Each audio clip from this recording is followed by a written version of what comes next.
दोस्तों, welcome back to my channel. I am C Ankita और आज की इनकम टैक्स रूल्स के वीडियो में हम लोग बात करने वाले हैं सैलरीड पर्सन पे इनकम टैक्स कैसे कैलकुलेट होता है। तो यहाँ पे मुझे बहुत सारी क्वेरीज रिसीव हो रही है कि सैलरीड पर्सन के लिए इनकम टैक्स कैलकुलेट करने के लिए एक सेपरेट वीडियो बनाएं। तो फाइनेंशियल ईयर 2019-20 के लिए आप इनकम टैक्स कैसे कैलकुलेट करेंगे सैलरीड पर्सन के लिए, तो वो आज हम इस वीडियो में देखेंगे। अगर आप भी जानना चाहते हैं ये सारी इंपॉर्टेंट बातें तो आप मेरे इस वीडियो को पूरा एंड तक देखिए। साथ ही अगर आपको मेरे वीडियोस अच्छे लगते हैं तो आप उन्हें ज्यादा से ज्यादा लाइक कीजिए, शेयर कीजिए और अगर अभी तक आपने मेरे चैनल को सब्सक्राइब नहीं किया है तो उसे सब्सक्राइब करने के साथ साथ बेल बटन को प्रेस कर दीजिए ताकि ऐसे ही रेगुलर वीडियो अपडेट आप सभी को मिलते रहे। तो चलिए स्टार्ट करते हैं हमारे आज की इस वीडियो को। वीडियो को स्टार्ट करने से पहले एक छोटी सी रिक्वेस्ट है कि अगर अभी तक आपने मेरे टेलीग्राम चैनल को सब्सक्राइब नहीं किया है तो आप जुड़ सकते हैं मेरे टेलीग्राम चैनल पे और पा सकते हैं ऐसे पीपीटी और पीडीएफ्स भी। तो चलिए देखते हैं इनकम फ्रॉम सैलरी यानी कि इनकम टैक्स के अंदर जो सैलरी का टैक्सेशन होता है वो कैसे होता है। तो सबसे पहले हमें ये जानना होगा कि हेड ऑफ इनकम टैक्स क्या है। इनकम टैक्स में कुल पांच तरह से आपकी इनकम जो है टैक्स होती है। पांच तरह के यहाँ पे डिफरेंट हेड्स डिफाइन किए गए हैं, जिसमें सबसे पहले आता है इनकम फ्रॉम सैलरी, जो कि सेक्शन 15 से लेके सेक्शन 27 तक डील सेक्शन 15 से लेके सेक्शन 21 तक डील करता है। और इसके अंदर सारी की सारी डेफिनेशन, सैलरी की डेफिनेशन, कौन कौन सी वैल्यू की परक्विजिट्स इसमें इंक्लूड होती है, वो सारी बातें इसमें आती है। फिर आती है आपकी इनकम फ्रॉम हाउस प्रॉपर्टी, जिसके अंदर अगर आपके पास कोई घर है या आपको रेंटल इनकम है तो वो आपकी इनकम फ्रॉम हाउस प्रॉपर्टी में टैक्स होती है। फिर आती है अगर आप एक प्रोप्राइटर है या आपका बिजनेस है, प्रोफेशन है, प्रोफेशन से अगर आपको इनकम हो रही है तो वो सारी की सारी इनकम आपकी टैक्स होती है income from business and profession में। उसके बाद आती है कि अगर आपने कोई भी प्रॉपर्टी परचेज कर रखी है काफी लंबे टाइम तक और उसके बाद उसको आपको सेल करने से जो वैल्यू, जैसे कि हम यहाँ पे एग्जाम्पल के रूप में समझते हैं कि आपने 20 साल पहले कोई प्रॉपर्टी परचेज की है और 20 साल के बाद आप उसे आज सील करने जा रहे हैं, तो उसकी वैल्यू के अंदर जो इंक्रीमेंट होता है, जो आपने परचेज वैल्यू में जो पे किया है, हम यहाँ पे एग्जाम्पल के रूप में मानते हैं 1 लाख रुपए आपने पे किया और आज आप उसे अगर सेल करते हैं तो आपको जो है 20 लाख की सेल वैल्यू या सेल कंसिडरेशन आपको रिसीव होता है। तो जो 19 लाख रुपए है उसका टैक्सेशन कैसे होगा, इस गेन का टैक्सेशन कैसे होगा, वो इनकम फ्रॉम कैपिटल गेन के अंदर आपका इनकम को कैलकुलेट किया जाता है और उस पे आपको टैक्स यहाँ पे देना होता है। फिर बात आती है आपकी अदर इनकम यानी कि अदर सोर्सेस की इनकम, यानी कि जो इनकम इन चारों हेड्स के अंदर नहीं आती है वो इनकम आपकी इस हेड के अंदर आती है और इसे हम मिसलेनियस हेड भी कह सकते हैं। और इसमें आपका जो है अदर सोर्सेस, जितनी भी सोर्सेज अलग अलग सोर्सेज से आपकी इनकम है, जैसे कि एफडीआर इंटरेस्ट हो गया, सेविंग बैंक का इंटरेस्ट हो गया, या आपको पीपीएफ का इंटरेस्ट मिल रहा है, पेंशन अगर आपको मिल रही है फैमिली पेंशन के रूप में, तो वो आपकी यहाँ पे टैक्स हो जाती है। तो ऐसे ही हम यहाँ पे जो है पांचों हेड्स के अंदर हम यहाँ पे डिस्कस करेंगे कि अगर आप सैलरीड पर्सन है तो इनकम फ्रॉम सैलरी में आपका टैक्सेशन कैसे होता है। तो सबसे पहले सैलरी के अंदर मैं यहाँ पे जो कंपोनेंट कंसिडर कर रही हूँ वो है बेसिक, डीए, एचआरए और स्पेशल अनाउंसेस। डीए जो है सिर्फ और सिर्फ गवर्नमेंट एम्प्लॉयज को मिलता है, तो अगर आप प्राइवेट सेक्टर के अंदर वर्क कर रहे हैं तो आप यहाँ पे जो है डीए आपका यहाँ पे सैलरी का पार्ट नहीं होता है, तो आपको डी यहाँ पे कंसिडर नहीं करना है। अदर स्पेशल अलाउंसेस, एचआरए और बेसिक, ये सभी के कंपोनेंट आपके रहते हैं सैलरी के अंदर। तो सैलरी के अंदर सबसे पहले अगर हम देखें तो आपको यहाँ पे जो आपको सैलरी मिलती है उसका अगर आप इनकम टैक्स कैलकुलेट करना चाहते हैं तो सबसे पहले आपको एचआरए की एग्जम्पशन के बारे में जानकारी होनी चाहिए। एचआरए की एग्जम्पशन पे डिटेल्ड वीडियो मैं ऑलरेडी मेरे चैनल पे डाल चुकी हूँ, जिसका लिंक मैंने वीडियो के डिस्क्रिप्शन में भी दिया है और आई बटन पे भी उस वीडियो को लिंक कर दिया है।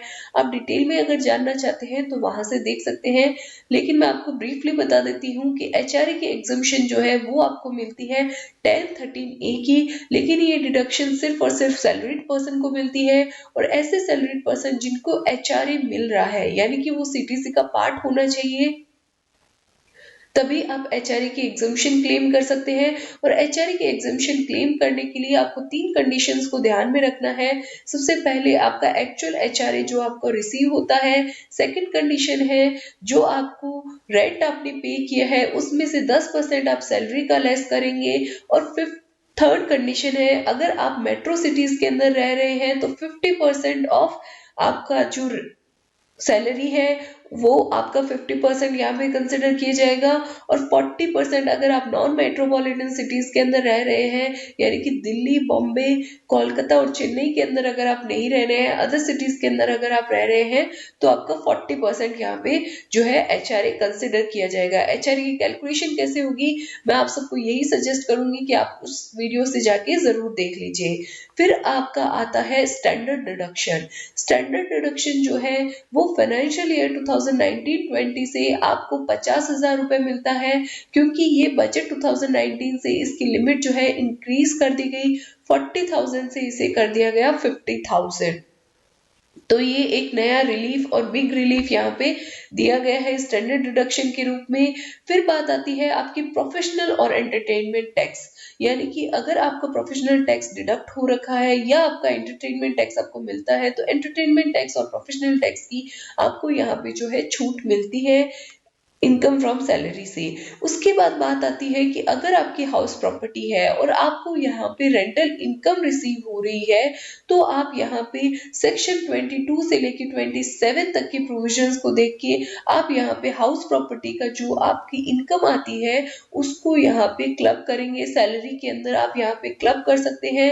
अगर आपको हाउस प्रॉपर्टी से कोई भी इनकम नहीं है और आपने जो घर है वो लोन पे ले रखा है और इंटरेस्ट का पेमेंट करते हैं, तो उस इंटरेस्ट की आपको जो लॉस होता है, जो कि लॉस आता है इनकम फ्रॉम हाउस प्रॉपर्टी से, उसको आप डिडक्ट कर सकते हैं सैलरी की इनकम से और अपना टैक्स जो है वो कम जो है डिडक्ट करवा सकते हैं, ताकि आपका टीडीएस कम डिडक्ट हो और आप अपना टैक्स जो है यहाँ पे सेव कर सकते हैं। फिर आपका जो लास्ट ऑप्शन जो बचता है सैलरी की इनकम से डिडक्शंस का, वो है चैप्टर 6A की डिडक्शन, जिसमें मेनली आपकी आती है 80C की डिडक्शन, 80D की डिडक्शन, 80TTA अगर आपको सेविंग बैंक से इंटरेस्ट है तो आप यहाँ पे जो है 80TTA की डिडक्शन को क्लेम कर सकते हैं। लेकिन यहाँ पे सैलरी की इनकम के साथ आपको सेविंग बैंक की इंटरेस्ट की इनकम को भी ऐड करना होगा।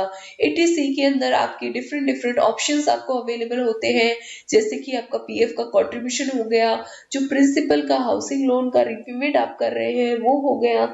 उसके बाद आपका कोई पीपीएफ के अंदर अगर आपने कंट्रीब्यूशन कर रखा है अलग से तो उसका कंट्रीब्यूशन हो गया, टैक्स सेविंग एफडीआर हो गई, ईएलएसएस हो गए, और ऐसे जैसे ट्यूशन फीस हो गई, बच्चों की ट्यूशन फीस अगर आप यहाँ पे पे करते हैं जो कि स्कूल फीस के अंदर इंक्लूडेड होती है, तो वो आप यहाँ पे जो है टैक्स डिडक्शन के रूप में क्लेम कर सकते हैं। अगर आपने मेडिक्लेम करवा रखा है तो मेडिक्लेम की छूट जो है वो भी आप ले सकते हैं। तो सेक्शन 80D पे भी मैं डिटेल में वीडियो बना चुकी हूँ, जिसका लिंक मैंने वीडियो के डिस्क्रिप्शन में दिया है, आप वहां से जाके देख लीजिए। हाउस प्रॉपर्टी पे भी डिटेल में वीडियो मैंने यहाँ पे बना रखे हैं, तो आप मेरी इनकम टैक्स टूल्स की प्लेलिस्ट से जाके सारे वीडियोस को रेफर कर सकते हैं। अब हम चलते हैं एग्जाम्पल पे और समझते हैं कि आपका इनकम टैक्स कैसे कैलकुलेट होगा सैलरीड पर्सन के लिए।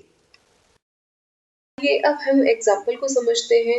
तो यहाँ पे मैंने एक पूरी एक्सेल शीट को प्रिपेयर कर रखा है, जिसमें नेम ऑफ द असेसी में हम मिस्टर ए को का एग्जाम्पल ले रहे हैं, जिनकी डेट ऑफ बर्थ जो है 20 जुलाई 2001 है और उनका प्रीवियस ईयर एंडेड जो रहेगा हमारा, क्योंकि हम यहाँ पे कैलकुलेट कर रहे हैं फाइनेंशियल ईयर 2019-20 के लिए, तो प्रीवियस ईयर आपका एंडेड रहेगा 31 मार्च 2020, असेसमेंट ईयर 2021 रहेगा इंडिविजुअल, और उसका पैन नंबर मैंने यहाँ पे एग्जाम्पल के रूप में ऐसे ही ले रखा है। उसके बाद अगर हम कंप्यूटेशन ऑफ टोटल इनकम हम यहाँ पे करेंगे, टोटल इनकम को कैलकुलेट करने के लिए हमें दो यहाँ पे जो है स्टेप्स को फॉलो करना होता है। सबसे पहले आता है आपकी ग्रॉस टोटल इनकम, जो कि पांचों हेड का कॉम्बिनेशन होता है, जो हमने 5 हेड डिस्कस किए हैं, और उसके बाद चैप्टर 6A की डिडक्शन लेस होती है। उसके बाद हमारा आता है टैक्सेबल टोटल इनकम।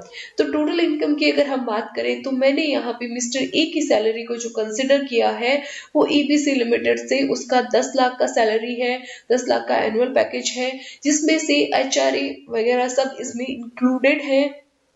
तो यहाँ पे मैं 1013A की एग्जम्पशन जो मैंने यहाँ पे कैलकुलेट कर ली है और एज्यूम किया है 1,20,000 की, उसको जो है मिस्टर ए को डिडक्शन यहाँ पे मिलेगी। प्रोफेशनल टैक्स जो यहाँ पे डिडक्ट होता है वो आपकी यहाँ पे छूट आपको मिल जाती है। तो यहाँ पे मैंने 200 रुपीज पर मंथ को कंसिडर किया है। तो यहाँ पे आपका प्रोफेशनल टैक्स जो डिडक्ट होता है वो आपका 2400 मैंने उसे डिडक्ट कर लिया है। स्टैंडर्ड डिडक्शन जैसे कि हमने डिस्कस किया, तो स्टैंडर्ड डिडक्शन आपका जो है आपको 50,000 मिल गया। तो टोटल आपका जो इनकम आ गया मिस्टर ए का सैलरी से इनकम है वो 8,27,600 रुपए है। अब हम हाउस प्रॉपर्टी की बात करते हैं। तो मिस्टर ए ने हाउस प्रॉपर्टी है लेकिन उसको कोई भी रेंटल इनकम नहीं है और यहाँ पे जो उसने इंटरेस्ट पे किया है होम लोन पे वो किया है 1,57,632 रुपए। तो यहाँ पे इस इंटरेस्ट को क्लेम करने के लिए आपको जिस बैंक के अंदर, जिस फाइनेंशियल इंस्टीट्यूशन के अंदर आपका लोन चल रहा है उससे एक सर्टिफिकेट लेना होता है। उस सर्टिफिकेट के अंदर आपका लिखा हुआ रहता है कि आपने इंटरेस्ट का पेमेंट इतना किया है और प्रिंसिपल का पेमेंट इतना किया है। जो इंटरेस्ट का पेमेंट होता है वो आपने, उसकी छूट आपको हाउस प्रॉपर्टी के अंदर मिल जाती है। मैक्सिमम डिडक्शन आपको यहाँ पे 2 लाख रुपए तक की मिल सकती है और जो प्रिंसिपल होता है उसकी छूट आपको सेक्शन 80C के अंदर मिल जाती है और उसकी छूट आपकी मैक्सिमम जो है 1.5 लाख रुपए तक की हो सकती है। यहाँ पे बजट 2019 से एक और नया सेक्शन जो सेक्शन 80EE बात करता है, जिसके अंदर हाउस प्रॉपर्टी पे अगर आपने लोन लिया है और वो है 1 अप्रैल 2019 से लेकर 31 मार्च 2020 तक, तो आप यहाँ पे इस इंटरेस्ट पे एडिशनल 1.5 लाख रुपए तक की छूट को क्लेम कर सकते हैं। अगर आप उस सेक्शन के बारे में जानना चाहते हैं तो उस सेक्शन का लिंक मैंने वीडियो के डिस्क्रिप्शन में दिया है और साथ में आई बटन पे भी उसको लिंक कर दिया है। अब वहां से जाके जो है एडिशनल होम लोन इंटरेस्ट की छूट के बारे में जो है देख सकते हैं। अब हम बात करते हैं हमारी नेक्स्ट, जो ग्रॉस टोटल इनकम ऐसे हमारी आ गई क्योंकि हाउस प्रॉपर्टी से हमारा लॉस आया है तो इसको हम लेस कर देंगे। लेस करने के बाद जो है हमारी इनकम आ गई जो है 6,69,968। उसके बाद हम चैप्टर 6A की डिडक्शन जिसके अंदर हमने 80C की डिडक्शन को कंसिडर किया है। पीएफ का कंट्रीब्यूशन है 48,000। प्रिंसिपल है जो हाउसिंग लोन यहाँ पे जिसका इंटरेस्ट हमने क्लेम किया है उसका प्रिंसिपल यहाँ पे 42,368 और LIC को मैंने यहाँ पे एज्यूम किया है 10,000 रुपए। तो टोटल आपकी छूट यहाँ पे जो 80C की हो रही है वो 1,03,68 रुपए है और यहाँ पे इसकी मैक्सिमम डिडक्शन की अगर हम बात करें तो आपको 1.5 लाख रुपए तक की मैक्सिमम डिडक्शन यहाँ पे आपको मिलती है। तो यहाँ पे जब total income, total taxable income की अगर मैं बात करूँ तो इसमें से ग्रॉस टोटल इनकम से आपको डिडक्शन को लेस करना है। लेस करने के बाद आपकी टोटल इनकम यहाँ पे आ जाएगी जो कि रहेगी 5,69,600। तो अब ये जो इनकम है वो आपकी 5 लाख रुपए से ज्यादा है। मैं यहाँ पे 5 लाख रुपए से ज्यादा होने पे क्यों स्ट्रेस दे रही हूँ, क्योंकि यहाँ पे 5 लाख रुपए से ज्यादा होने पे जो रिबेट है, टैक्स रिबेट, वो आपको यहाँ पे नहीं मिलेगी क्योंकि 5 लाख रुपए तक की आपको टैक्स रिबेट यहाँ पे मिलती है अगर आपकी इनकम होती है 5 लाख रुपए तक। अगर उससे ज्यादा होती है तो आपको किसी भी तरह की रिबेट यहाँ पे नहीं मिलती है और आपको यहाँ पे पूरा टैक्स यहाँ पे पे करना होता है। तो टैक्स स्लैब की अगर मैं बात करूँ तो नॉर्मल इंडिविजुअल के लिए 2.5 लाख रुपए तक की इनकम के लिए नील है। उसके बाद आपका जो टैक्स इनकम रहता है 2.5 लाख से 5 लाख तक का, उसमें 5% यानी कि 12,500। अगर आपकी इनकम जो है 5 लाख रुपए से एक्सीड करती है तो 5 लाख रुपए से जितनी भी इनकम आपकी एक्सीड करती है वो रहेगी 20% ऑफ इनकम जो आपकी एक्सीड करती है 5% 5 लाख रुपए से। और अगर आपकी इनकम 10 लाख रुपए से ही ज्यादा बनती है तो आपको 1,12,500, क्योंकि 10 लाख तक की इनकम पे आपका टैक्स बनता है 1,12,500 और 30% जो आपकी इनकम एक्सीड करती है 10 लाख रुपए से। तो इस तरह से जब मैंने टैक्स कैलकुलेट किया तो आपका आ गया 26,420। तो मैंने यहाँ पे फॉर्मूला भी लगा रखा है क्योंकि मेरी इनकम है 5 लाख रुपए से ज्यादा, तो पूरा फॉर्मूला लगाने के बाद मेरा टैक्स बन जाता है 26,420।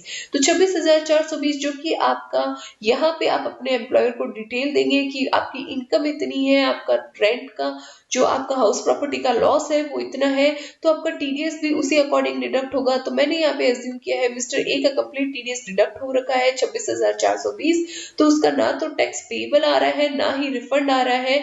तो इस तरह से हम कुछ अपना इनकम फ्रॉम सैलरी पे आपका इनकम टैक्स कैलकुलेट करेंगे। तो आशा है इस वीडियो से आपको क्लैरिटी मिल गई है। अगर आपको मेरे वीडियो अच्छा लगता है तो आप उसे ज्यादा से ज्यादा लाइक कीजिए, शेयर कीजिए अपनी और भी फेसबुक व्हाट्सएप ग्रुप्स के अंदर। और अगर अभी तक आपने मेरे चैनल को सब्सक्राइब नहीं किया है तो उसे सब्सक्राइब करने के साथ साथ बेल बटन को प्रेस कर दीजिए ताकि ऐसे ही लेटेस्ट वीडियो अपडेट आप सभी को मिल सके। वीडियो कैसा लगा वीडियो के नीचे कमेंट करके जरूर बताइए। वीडियो को लाइक करना ना भूलें ताकि मुझे भी मोटिवेशन मिले और मैं भी ऐसे ही वीडियोस आप सभी के लिए लाती रहूं। आज के वीडियो में बस इतना ही, मिलते हैं ऐसे ही लेटेस्ट वीडियो अपडेट के साथ। तब तक के लिए कीप वॉचिंग, स्टे अपडेटेड। जय हिंद।